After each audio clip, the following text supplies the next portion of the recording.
America's top financial regulator, the Securities and Exchange Commission (SEC), has announced that it has settled charges against the British firm Blotics, the company behind the Coinschedule initial coin offerings (ICOs) profiling site. But some key voices within the SEC are not happy with what they perceive as a lack of transparency from the regulator. The firm, said the SEC, had violated the anti-touting provisions of federal securities laws and had failed to disclose the fact that it was receiving compensation from issuers of the digital asset securities it profiled. The site boomed shortly after its launch in 2016, with ICOs enjoying enormous popularity in the 2017-2018 period. Its popularity declined after the ICO bubble burst. However, the SEC stated that as American visitors comprised a significant portion of its web traffic in the period up to August 2019, Coinschedule had published many of the profiles after the SEC had issued a 2017 warning that the tokens sold in ICOs may be securities and thus subject to America's much-maligned securities legislation, which dates back to 1933.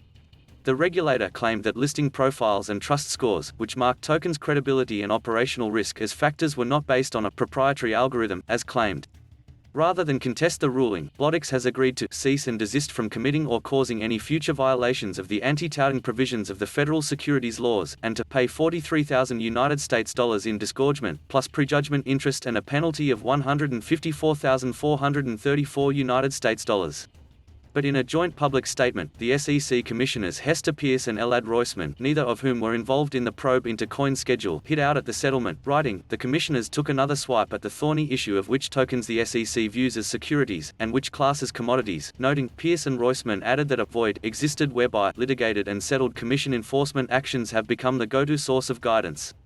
And the two commissioners claimed that providing guidance piecemeal through enforcement actions like the settlement was not the best way to move forward.